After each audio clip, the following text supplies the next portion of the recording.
요한복음 16장 7절에서 11절까지 말씀을 한 절씩 교독을 하겠습니다. 그러나 내가 너희에게 실상을 말하노니 내가 떠나가는 것이 너희에게 유익이라. 내가 떠나가지 아니하면 보혜사가 너희에게로 오시지 아니할 것이요 가면 내가 그를 너희에게로 보내리니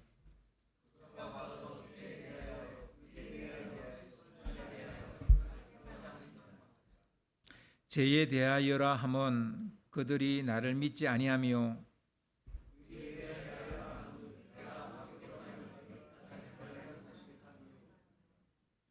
심판에 대하여라 함은 이 세상 임금이 심판을 받았음이라. 아멘. 지난 한 주간 평안하셨습니까? 아멘. 그 기온이 더웠다가 좀 싸늘해졌다가 막 그러는데 여러분 건강 유의하시고요. 우리 건기범 집사님 베트남 2주 동안 갔다가 잘 다녀오신 것 같습니다. 우리 이 집사님하고 우리 김태희 성도님하고 그 자리가 얼마나 행했는지 모릅니다. 다시 건강한 모습으로 들어오셔서 진심으로 환영합니다. 그리고 우리 김정현 집사님 오늘 처음으로 예배 대표 기도를 하셨는데 그렇게 잘하셨는데 이때까지 안 하시고 뭘 하셨어요? 너무 잘하셨고요. 감사드립니다. 오늘 여러분 무슨 날인지 아십니까? 너무 잘 알고 계시네. 성령 강림절입니다. 석가탄신일로 혹시 기억하고 있던 분들 있으세요? 우리와 상관없는 일이고 오늘 성령 강림절입니다. 베트남 갔다 오셔도 성령 강림절 기억하고 계시군요. 성령 강림주의를 맞아서 오늘은 성령님에 대해서 특별히 성령이 하시는 일에 대해서 여러분과 나누려고 합니다. 사도행전을 흔히 성령행전이라 이렇게 말합니다. 이렇게 부르는 것은 교회가 세워지고 복음이 전파되어지는 그 전도와 선교 현장에 성령의 강력한 역사가 나타났기 때문입니다. 성령을 말하지 않고 사도들의 행적을 이야기한다는 게 말이 안 됩니다. 사도행전을 보면 성령의 강력한 임재가 반복해서 나옵니다. 성령을 받은 사람들은 막 회개하고 자기 죄를 고백합니다. 그리고 방언을 해댑니다. 성령을 받은 사람은 성령의 그 역사가 일어나는 곳에 병이 낫고 그리고 귀신 들린 자들에게서 그 귀신이 쫓겨나가는 그런 일들이 일어나게 됩니다. 심지어 성령의 역사로 죽은 자가 살아나기도 했습니다. 성령이 사도들과 전도자들의 길을 막기도 하고 새 길을 열어주기도 하고 그랬어요. 성령이 생각지 못한 사람을 만나게도 하시고 생각지 못한 곳에서 복음을 전하게도 하셨습니다. 사도행전을 읽어보면 그 구석구석마다 놀라운 성령의 능력과 역사가 나타나는 것을 볼 수가 있습니다. 그래서 우리는 사도행전을 성령행전이라 그렇게 말합니다. 그런데요, 많은 크리스찬들이 성령에 대한 이해를 능력을 행하는 영으로만 받아들이는 또한 그 성령의 반쪽만 보게 하는 그런 우도 범하게 됐어요. 그건 사도행전이 잘못된 게 아니고 우리가 너무 사도행전 중심적으로 성령을 이해하다 보니 성령을 능력을 행하는 영으로만 그래서 대단한 그 어떤 파워로서의 성령을 너무 강하게 그걸 너무 인지하고 있다라는 거죠. 그게 잘못된 것은 아닌데 그것만 생각한다는 것은 약간 우리가 성령의 반쪽만 이해하고 있다 이렇게 볼 수 있습니다.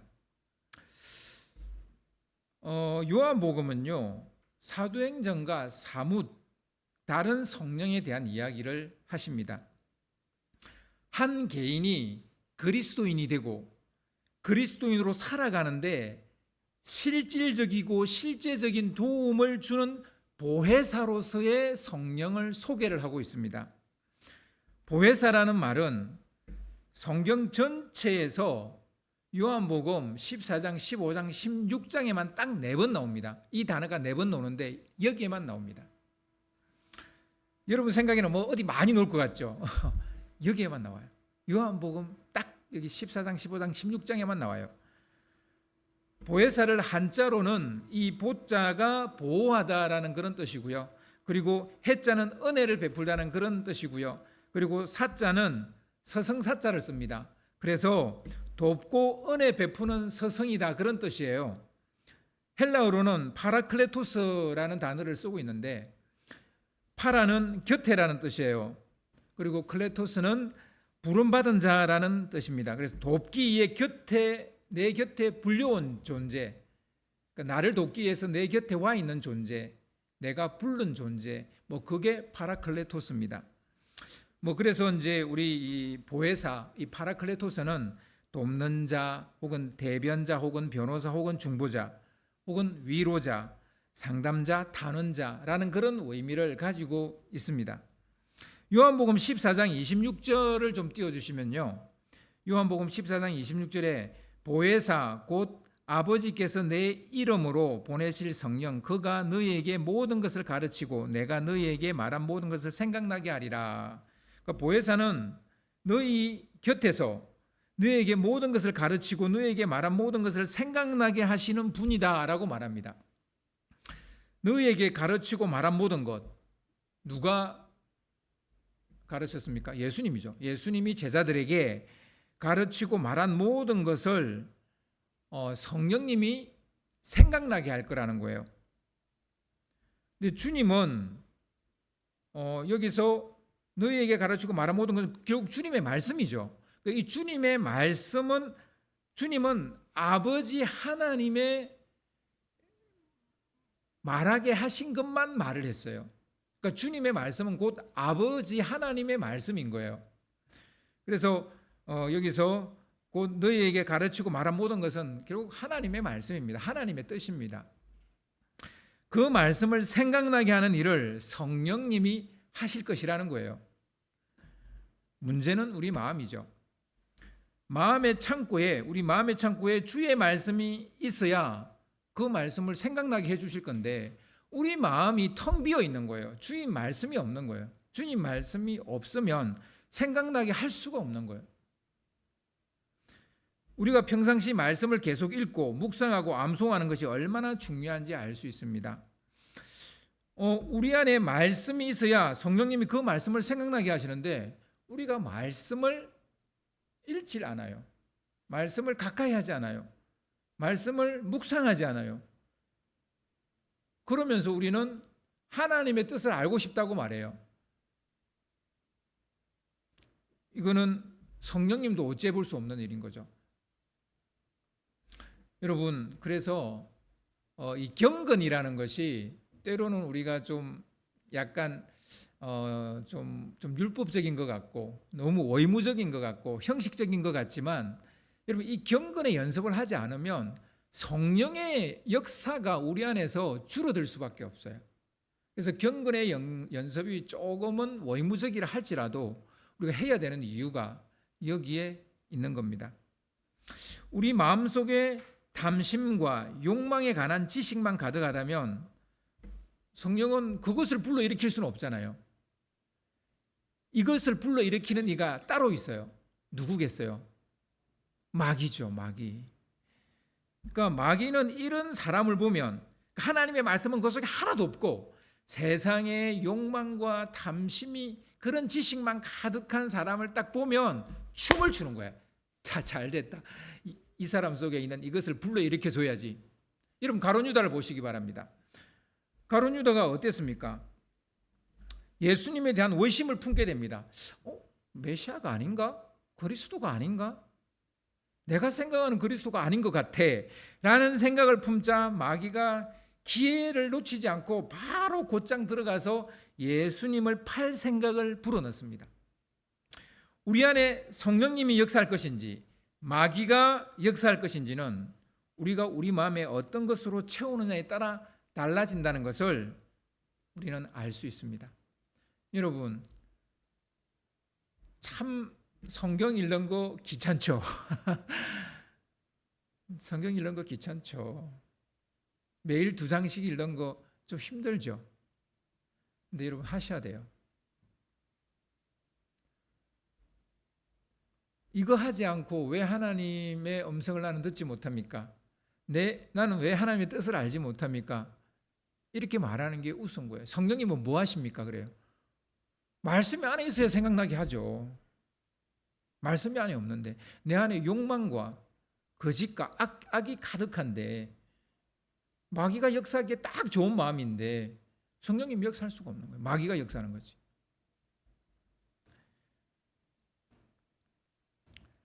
성령님이 우리를 돕고 위로하고 싶어도 우리 안에 악한 것과 욕망만 가득하다면 도울 방법이 없는 거예요. 요한복음이 말하는 성령님은 보혜사입니다. 보혜사. 예수님의 가르침과 말씀을 다시 생각나게 하는 일을 하시는 보혜사입니다. 요한복음이 이야기하는 성령에 대한 또 다른 정보, 첫 번째는 보혜사라 그랬어요. 두 번째, 또 다른 정보는 예수님이 이 땅에 있는 것보다 성령님이 오시는 것이 너에게 더 유익하다는 그런 얘기를 하십니다.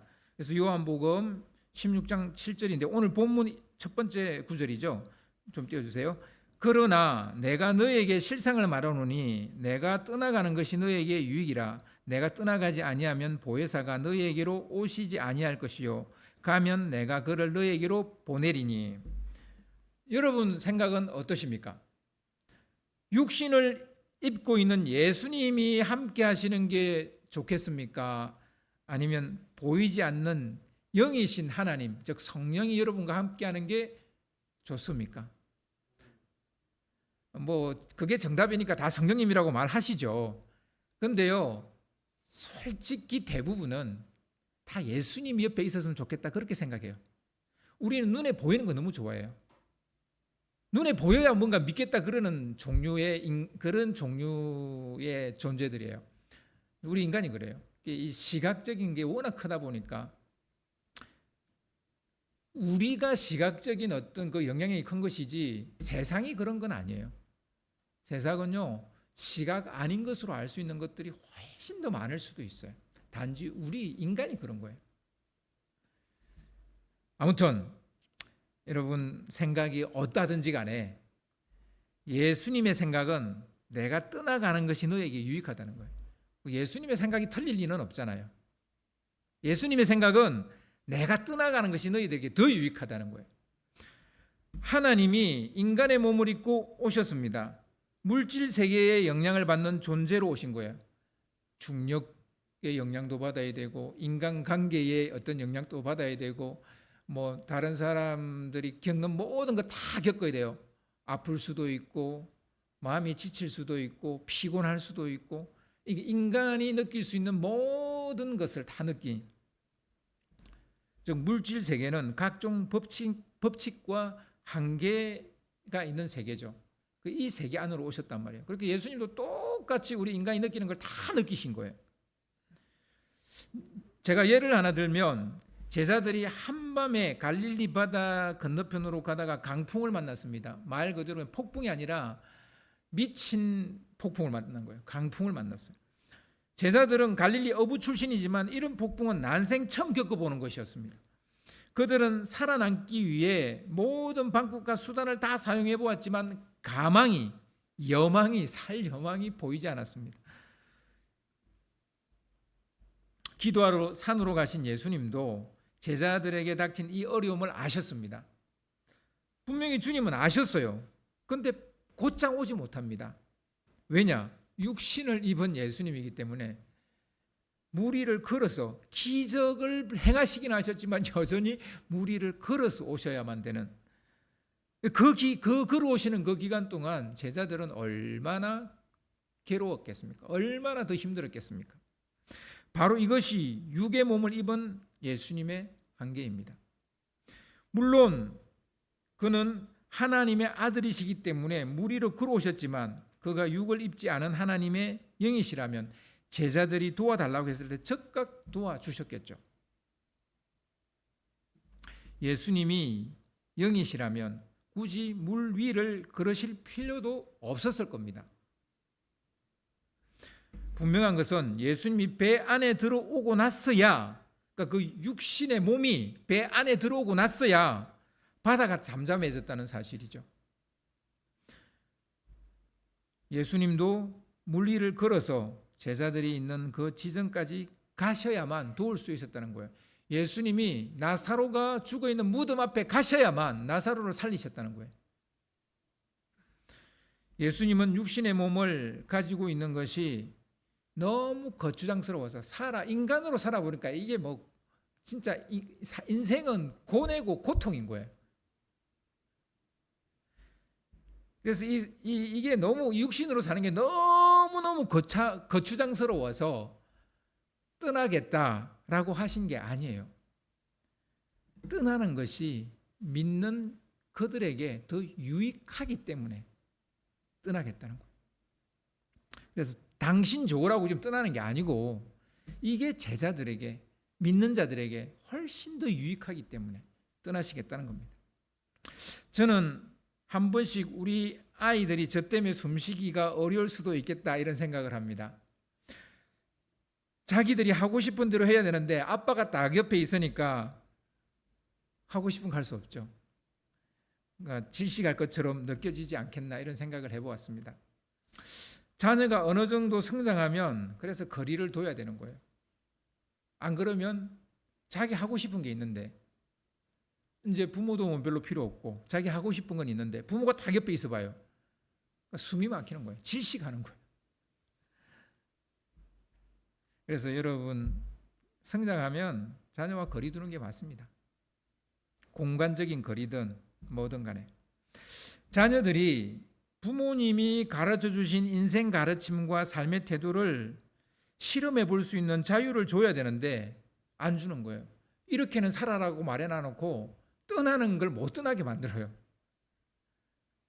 넌 삶을 이렇게 살아야 돼 라고 말하고 계속 품고 있는 거예요. 그걸 그렇게 가르쳤으면 가서 그렇게 살아봐야 되잖아요. 그렇게 부딪혀봐야 되잖아요. 그게 실패하든 성공하든 그게 중요한 게 아니에요.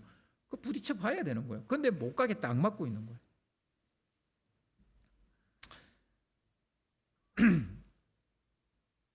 일일이 따라다니며 간섭한다면 아마 질식하고 말 겁니다.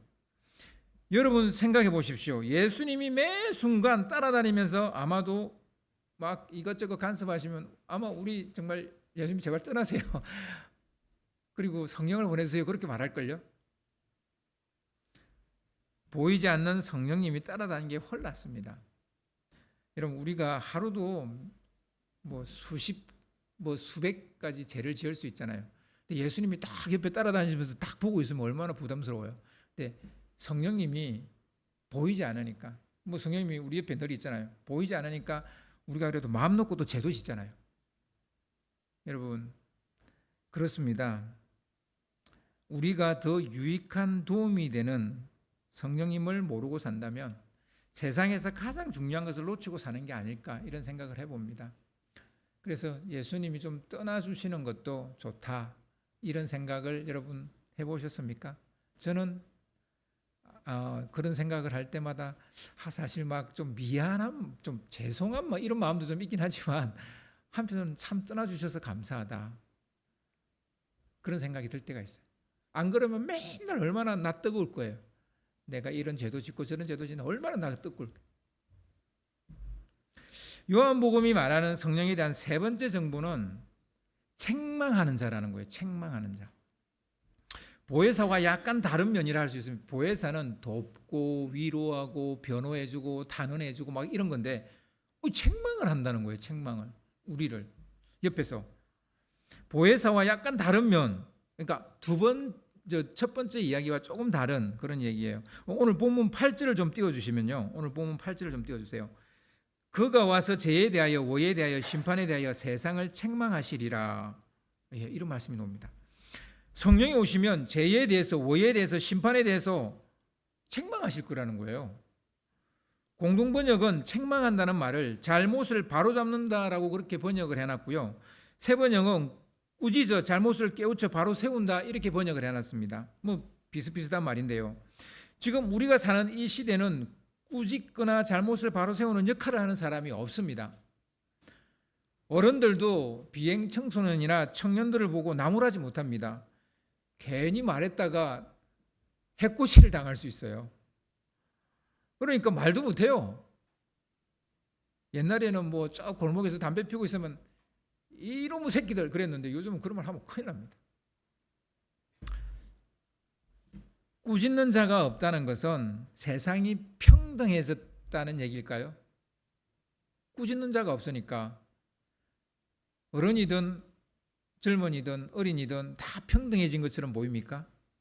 보일 수 있어요. 그러나 뒤집어 보면 질서가 사라지고 있다는 얘기이기도 합니다. 질서가 무너지고 있는 거예요.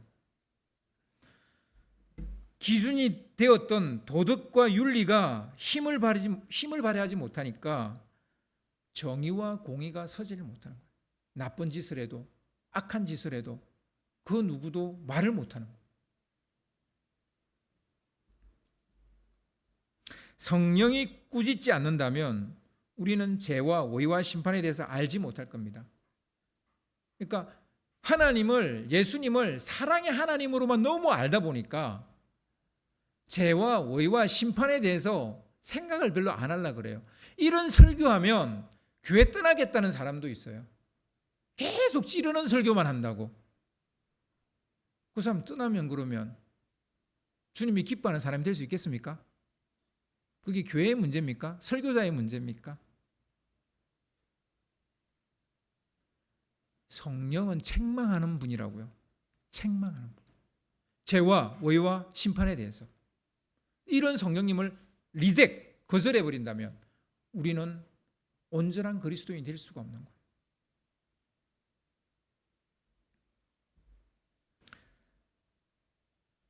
죄와 의와 심판에 대해서 알지 못하거나 둔감한 사람은 사실 그리스도인이라고 말할 수가 없는 겁니다. 먼저 죄에 대해서 알아봅시다. 성령은 쉴 새 없이 죄에 대해서 책망하시는데요. 무엇이 죄입니까? 거짓말하고 도둑질하고 엄난한 짓을 하고 사람을 죽이고 뭐 이런 게 죄입니까? 당연히 죄입니다. 율법은 이런 것들을 죄라고 명시하고 있습니다. 그러나 성령님은 이런 죄뿐만 아니라 더 중대하고 거대한 죄에 대해서 이야기합니다. 사람들이 예수를 믿지 않는 것을 죄라고 말합니다. 예수를 믿지 않는 것. 이건 예수님이 지금 하신 말씀이고 성령이 이것에 대해서 책망할 거라는 거예요. 오늘 보면 9절을 좀 띄워주세요. 9절을 보시면 죄에 대하여라 함은 그들이 나를 믿지 아니하며 예수를 믿지 아니한다. 이게 죄라는 거예요. 우리는 예수를 믿었다고 말하지만 믿음은 한 번 그 믿음으로서 계속 인정받는 어떤 자격증 같은 게 아니에요. 제가 운전면허증을 가지고 있습니다. 그 운전면허증을 가지고 있으면 어디를 가든지 요거만 내밀면 저는 운전할 수 있는 자격이 우리나라에서는 주어져 있습니다. 그런데 믿음은 그런 게 아니라고요. 예수를 믿는다고 고백했다고 해서 계속 그 믿음을 간직하는 게 아니에요. 조금 전에 얘기했던 갈릴리 바다에서 제자들이 폭풍을 만난 이야기로 다시 돌아가 보겠습니다. 제자들이 젖먹던 힘까지 쏟아내며 괴로이 노를 젓고 있었을 때 폭풍을 뚫고 물 위로 걸어오는 이가 있었습니다. 제자들은 물 위로 걸어오는 이를 보고 유령인 줄 알았어요. 그들의 마음이 너무 지금 두려움과 공포에 사로잡혀 있다 보니까 예수님이 유령으로 보이는 거예요. 그런데 걸어오시는 그가 안심하라, 나니 두려워하지 말라. 아무리 들어봐도 예수님의 음성이거든요. 예수님의 목소리거든요. 베드로는 긴가민가했죠. 그래서 그가 예수님인지 믿을 수가 없어서 주님이시라면 자기에게 베드로 자신에게 물 위를 걸어오라 말하십시오라고 말합니다. 예수님은 적시로 베드로에게 오라 이렇게 말합니다. 베드로는 그 말을 듣고 겁도 없이 물 위를 걸어갑니다. 대단한 믿음이죠. 정말 대단한 믿음이죠. 그런데 얼마 못 가서 거세게 몰아닥치는 바람을 보고 무서운 물속으로 빠져들어갑니다. 예수님이 아닌 파도와 바람과 폭풍을 보는 순간 물에 빨려 들어간 겁니다. 물에 빠져 들어간 겁니다. 예수님은 베드로에게 손을 내밀어 끌어올리면서 믿음이 적은 자여 왜 의심하였느냐. 지금 이게 약간의 이게 몇 분 몇 초 만에 일어난 일이에요.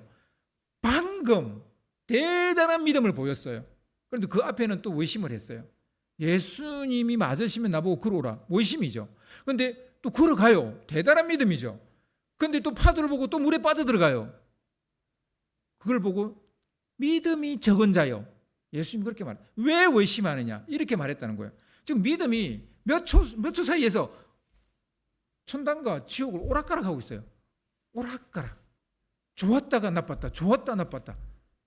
이게 우리의 믿음이라는 사실 여러분 기억하셔야 돼요. 우리는 늘 한결같은 믿음을 가지고 있는 줄 착각을 해요. 늘 한결같이 난 예수님을 믿고 있는 걸로 착각해요. 그렇지 않습니다. 아침에는 막 대단한 믿음을 보였다가 저녁에는 예수님 왜 이러세요? 뭐 이러면서 예수님을 막 의심해요. 그게 사람이에요. 상황에 따라 믿음이 생겼다가 사라지는 것을 거듭합니다. 믿음이 사라졌을 때, 쪼그라들었을 때 예수님이 책망하셨듯이 성령님도 그렇게 하신다는 거예요. 내 믿음이 막 작아지거나 쪼그라졌을 때 그때 성령님이 빡 생각나게 하시는 거예요. 왜 믿음이 그렇게 적냐? 왜 못 믿냐? 이렇게 책망하신다고요.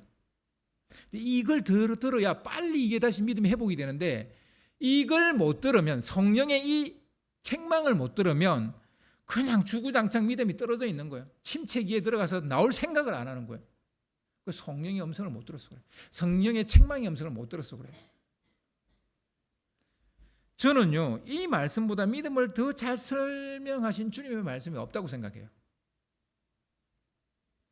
저는 그 히브리서 11장에 나오는 그 믿음의 모든 설명보다 저는 이 설명이 더 생생하게 와닿아요. 우리는 10번 중에 1번 정도 주님을 바라보고 나머지 9번은 우리를 위협하는 것들을 바랍니다. 파도를 바라보고 바람을 바라보고 폭풍을 바라보고 우리 삶의 현실, 무거운 현실을 바라봅니다. 뭐 이런 사람은 그나마 다행이고요. 딱 한 번 주님 바라보고 99번을 이 세상적인 어떤 그런 자기를 위협하는 것들을 바라보는 사람도 있어요. 우리가 주님 아닌 것을 바라볼 때 성령님은 가만히 있지 않고 책망을 합니다. 베드로야, 파도를 보지 말고 나를 바라봐. 이렇게 책망한단 말이에요. 예수님이 베드로에게 책망했듯이 성령님도 그렇게 한다고요. 그런데 예수님의 음성은 들리는 듯한데 왜 성령의 음성이 안 들릴까요? 이 성령이 책망하는 음성이 왜 안 들리는 걸까요? 성령님은 이렇게 순간순간 예수님을 믿지 않는 것들을 죄라고 말하는 거예요. 뭐가 죄입니까? 죄에 대하여라 함은 나를 믿지 않는 것이라고 했을 때 이 믿음은 어떤 믿음을 말하는 거예요? 삶의 순간순간 예수님을 믿지 않는 거예요. 예수님 바라보지 않는 거, 예수님 의지하지 않는 거, 신뢰하지 않는 거, 그거를 말하는 거예요. 나는 그 예수님이 하나님의 아들이라고 믿는 이 지식적 믿음을 말하는 게 아니란 말입니다. 순간순간 예수님을 놓치는 그걸 죄라고 말하는 그 놓치는 그 믿음 없음을 죄라고 말한다.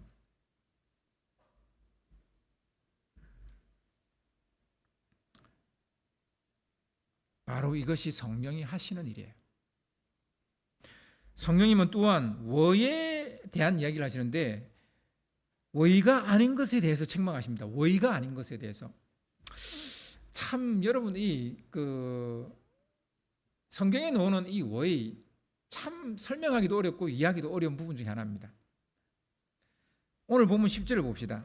오늘 본문 10절을 좀 띄워주세요. 워에 대하여라 함은 내가 아버지께로 가니 너희가 다시 나를 보지 못하며.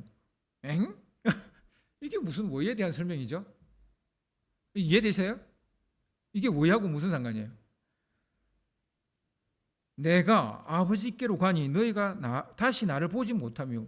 이게 왜라는 거예요. 이게 왜에 대한 설명이라는 거예요. 이게 무슨 말이에요 도대체?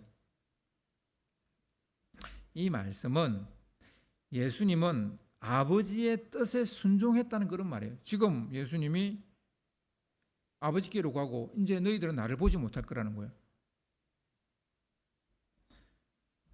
제자들이 눈에 밟혀도 아버지가 오라 하시면 아버지께로 갑니다. 바로 이것이 순종이에요. 이것이 순종이에요. 예수님은 순종하심으로 이 땅에 오셨고 순종하심으로 십자가에 달려 죽으셨습니다. 예수님은 순종하심으로 하나님의 뜻을 이루셨습니다. 이것이 원이라는 거예요. 이것이 원. 내가 뭐 똑바로 좀 살고, 내가 뭐 좀 정직하고, 내가 공의를 좀 행하고, 이런 것도 원일 수 있겠지만 예수님이 말씀하시는 원인은, 그리고 계속 성령님이 책망하는 원인은 뭐냐면 순종이에요. 순종. 히브리서 11장 8절을 보면 아브라함은 믿음으로 순종하여 장래 유업으로 받을 땅에 나아갔다라고 말하고 있습니다. 이것을 의로 여겼다 그래요. 이걸 의로 여겼다. 그러니까 아브라함의 부르심이죠. 알지도 못하는 야훼라는 신이 나타나서 너희 본토 아비 집을 떠나서 내가 지시할 땅으로 가라 그러는 거예요. 믿고 순종해서 갔어요. 장래 유업으로 받을 그 땅을 믿고 갔어요. 여러분, 이게 원입니다. 이게 또한 믿음입니다. 이게 또한 순종입니다. 여러분, 주님이 지시한 땅이 어디예요? 아브라함한테는 가나안이고 우리한테는 하나님의 나라죠. 하나님의 나라 여러분 보여요? 안 보여요? 안 보이죠. 그러니까 우리가 가기가 쉬워요? 안 쉬워요? 안 쉬워요. 그냥 눈에 보이는 이 나라에 그냥 매달리는 거예요. 맨날 이 나라에 매달리는 거예요. 이 땅에 매달린다고요. 왜요? 보이니까. 그리고 하나님 나라는 보여요? 안 보여요? 안 보이니까. 아브라함도 가야 될 땅이 어딘지 몰랐다고요. 몰랐는데 가라니까 갔다고요. 근데 그걸 의로 여겼다는 거예요. 그 순종을 의로 여겼다고요. 그 의가 뭡니까? 순종이라는 얘기예요. 아브라함이 믿음의 마지막 시험을 받을 때를 여러분 기억하시죠? 마지막 시험이 뭐였습니까? 아들 이삭을 바치라는 거예요. 100세에 얻은 금지 오겹 같은 아들 아닙니까? 하나님의 약속으로 얻은 유일한 아들이 아닙니까? 그럼에도 불구하고 하나님이 명하시니까 아브라함은 믿음으로 그 아들을 모리아산에 가서 바치지 않습니까? 하나님이 보시기에 이게 뭐이라는 거예요. 이게 뭐이. 순종이 뭐예요? 순종이. 보혜사 성령님은 우리의 의에 대해서 책망하십니다. 무엇을 책망할까요? 하나님의 뜻에 순종하지 않는 것을 책망합니다. 요즘은 참 쉬운 그리스도인, 쉬운 기독교가 됐어요. 예수님이 그리스도라는 거 믿기만 하면 난 그리스도인이 됐다고 이해하는 그런 기독교가 됐어요. 원래 기독교는 이런 기독교가 아니었다고요. 사자굴에 들어가고 내가 죽을지언정 예수를 부인하지 않는 그 사람이 기독교인이었다고요. 그건 말로 고백하는 게 기독교인이 아니었다고요.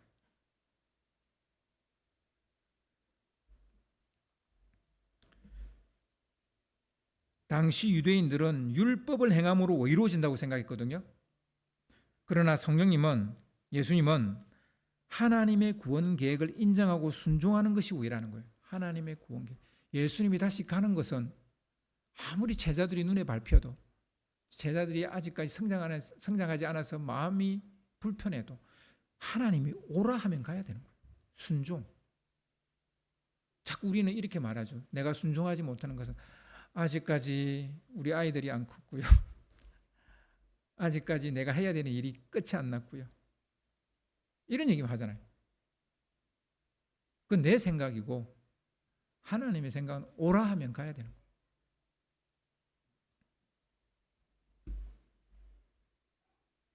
성령이 오시면 그가 우리에게 심판에 대해서도 이야기하시겠답니다. 심판. 오늘 보면 11절을 좀 띄워주시면요. 심판에 대하여라 하면 이 세상 임금이 심판을 받았음이라. 표준 세번역으로 보면요, 세상 통치자가 심판을 받았기 때문에 심판받을 자가 누구인지를 말씀해 주신다는 거예요. 심판받을 자가 누구인지를 성령님은 말씀해 주신다는 거예요. 세상 임금이 심판을 받았습니다. 여기서 세상 임금은 누구를 가리키는 걸까요? 마귀 사탄이죠. 세상의 왕노릇하고 사망의 근세를 틀어지고 있던 사단은 심판을 받았다고요. 언제요? 예수님이 십자가에서 죽으시고 사흘 만에 살아나실 때 사단과 마귀는 이미 심판을 받았어요. 이미 졌어요. 성령님은 사단이 심판을 받았듯이 이어서 심판받을 사람들이 누군지를 알려주시겠다는 거예요. 그러니까 사단과 마귀가 심판받았다는 건 아는데 우리 중에 누가 심판받을지 여러분 아세요? 모르세요? 모르죠. 근데요, 사실 알아요. 내가 그것을 모른다고 말하는 거예요. 내가 모른다고 말하는 거예요. 사실 다 알아요. 내 믿음이 어떤지를. 어느 정도는 알아요. 근데 믿는 척하니까 혹시 구원받지 않을까 뭐 이런 생각을 가지고 있는 거죠.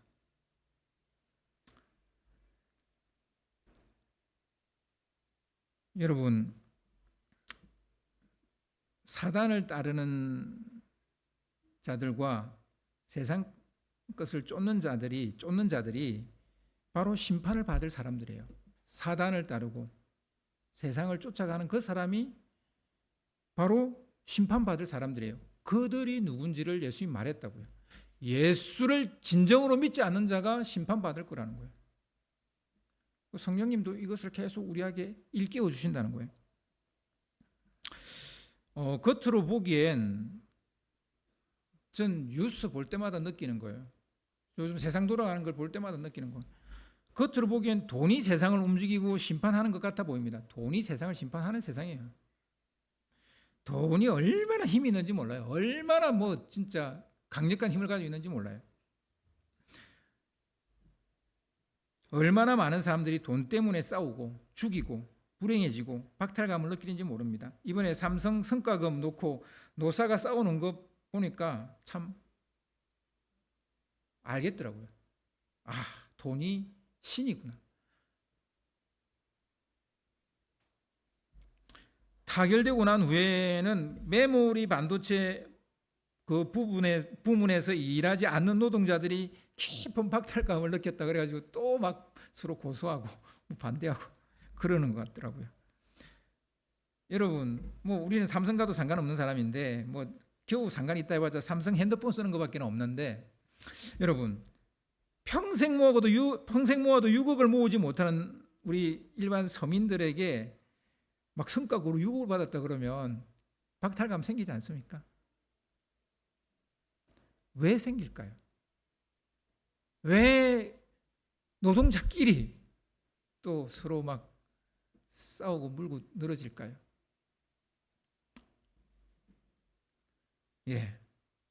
돈이 신이기 때문에 그래요.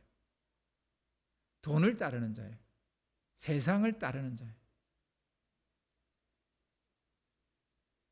이쯤 되면 누가 왕입니까? 돈 아니겠습니까? 따지고 보면 지금 일어나고 있는 모든 전쟁은 돈 때문이지 않습니까? 누가 왕입니까? 여러분은 누구를 따릅니까? 혹시 세상 논리는 아닙니까? 그 세상 논리는 이미 심판을 받았다고요. 세상 임금이 이미 심판을 받았기 때문입니다. 그런데 그 심판받은 것을 따르고 있으니 그 사람의 결국은 심판밖에는 무엇이 있겠습니까? 심판받은 자를 따르니 심판밖에는 뭐가 있겠냐고요. 우리 기독교인들은 마지막 심판만 생각하는 경향이 있어요. 물론 그거 생각하셔야 됩니다. 마지막 백보자 심판 생각하셔야 돼요. 진짜 우리가 진지하게 생각해야 되는 것은 미래의 심판이 아니고 과거의 심판이 이미 이루어졌다는 사실을 기억해야 돼요. 미래 마지막 심판은 과거의 심판이 기준이라는 사실을 우리가 알아야 됩니다. 이걸 모르는 상태에서 그냥 미래의 심판만 생각하면 그냥 두려움밖에 아무것도 없는 거예요. 하나님은 불순종하는 사울 왕에게 실망하셨어요. 처음에는 하나님을 두려워하고 자기를 낮추는 참 겸손한 왕이었어요. 그런데 왕이 되고 그 자리에 앉아보니 이게 너무 막 좋은 거예요. 막 자기 재산도 늘어나고 힘도 세지고 자기 말만 하면 막 사람들이 이리 갔다 저리 갔다 하고 막 얼마나 자기가 대단한 사람이 되어졌는지 느끼기 시작하는 거예요. 그러면서 하나님의 말씀에 순종하지 않습니다. 사무엘의 말을 듣지 않습니다. 자기 이익을 쫓아 살아갑니다. 하나님은 어쩔 수 없이 사울을 버리시죠. 오직 하나님만 사랑하는 목동 다윗을 세우십니다. 어린 소년을 세웁니다. 하나님의 심판은 이미 끝났습니다. 사울을 버렸어요. 그리고 다윗을 선택했어요. 이후로 사울 왕에게서 성령이 떠나고 악령이 그 자리를 채우게 됩니다. 그런데도 많은 사람들이 여전히 사울 왕을 따릅니다. 뭐 한 자리 얻겠다고 막 다윗이 어디 있는지 막 어디 숨어 있는지 다 이야기해주고 막 고발하고 막 그럽니다.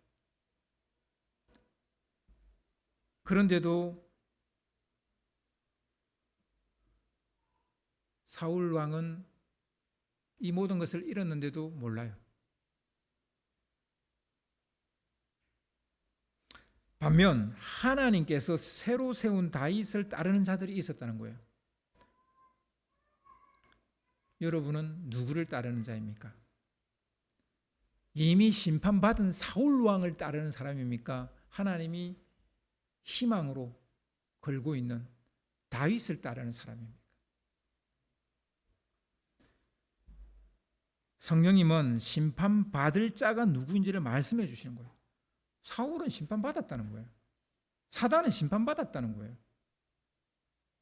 그리고 그를 따르는 자는 다 심판받을 자인 거예요. 어렵습니까? 쉽죠. 어려운 게 하나도 없어요. 혹 사울 왕을 따르거나 사단을 따르고 있는 자들에게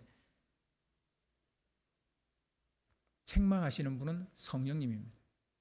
이것을 모르면 한 번뿐인 인생이 그야말로 허망하기 짝이 없는 인생으로 끝나버리고 말 겁니다. 어메이징 그레이스라는 찬송가를 모르는 사람은 없을 겁니다. 뭐 예수를 믿는 사람이든 믿지 않는 사람이든 어메이징 그레이스 모르는 사람은 뭐 거의 없어요. 과학자 아이작 뉴턴 말고요. 존 뉴턴이라는 사람이 이 노래를 작사를 했어요. 그래서 그 과학자 뉴턴 아닙니다. 이 존 뉴턴은 1725년 영국 런던에서 상선을 타던 아버지와 독실한 개신교 신자인 어머니 사이에서 태어났는데 모친은 이 뉴턴이 성직자가 되기를 원했어요. 그런데 그가 겨우 6살이었을 때 결핵으로 그 모친 엄마는 죽게 됩니다. 그리고 11살 때부터 이제 뉴턴은 상선의 그 선원이었던 아버지를 따라 배를 타게 됐고요. 그리고 여러 곳을 다니게 됩니다. 그런데 그가 탄 그 배는 흑인 노예를 수송하는 소위 노예 무역을 하는 배였어요. 당시 노예로 납치된 흑인은 가축 이하의, 가축보다 못한 그런 대우를 받았고 수송선의 위생 상태가 열악해서 목적지에 가기도 전에, 도착하기도 전에 뭐 여러 가지 뭐 전염병에 전염되거나 뭐 탈수증이 생기거나 영양 실조 등으로 사망하는 흑인의 숫자가 부지기수였습니다. 그러니까 아메리카에 도착한 흑인들의 수가 얼마 안 될 정도로. 존 뉴턴도 노예에 대한 이러한 대우를 처음에는 당연하게 생각했다는 거예요. 하지만 1748년 5월 10일 그가 22세였고 인생의 새로운 전기를 맞이하게 됩니다. 그때 그는 선장이었는데 항해하던 중에 폭풍우를 만나서 자초의 위기에 있었고 죽을 뻔했습니다. 그때 그가 하나님께 기도를 했죠. 근데 기도를 드리고 난 이후에 살았어요. 그 배가 다시 자기 고향으로 돌아올 수 있었습니다. 배는 기적적으로 폭풍우를 벗어났고 무사히 돌아오게 됐습니다. 그는 이날을 자기 인생의 제2의 생일로 아로새겼습니다. 그 후 6년간 노예 무역을 계속하지만 노예 처우를 비약적으로 개선을 했답니다. 그리고 1755년 존 뉴턴은 뭐 병이 있다는 이유로, 뭐 실제는 병 때문은 아닌 것 같고요. 어머님의 그 간절한 소망대로 신학을 하기로 마음을 먹었고, 그리고 성공의 사제가 되었습니다. 1722년에 그는 Amazing Grace라는 이 노래를 작사하게 되는데, 그 흑인 노예 무역에 관여한 것을 깊이 회개하면서 그런 죄를 지었지만 그와 상관없이 자기를 다시 구원해 주신 그 하나님의恩寵에 감사하면서 Amazing Grace라는 노래를 작사를 했습니다. 성령님이 존 뉴턴에게 저는 물었다고 생각합니다. 심판받은 자를 따름으로 심판받을 자가 될 것인가? 아니면 십자가와 부활을 통해 하나님을 거역하는 자들을 심판하시고 구원의 길을 열어놓으신 자를 따를 것인가?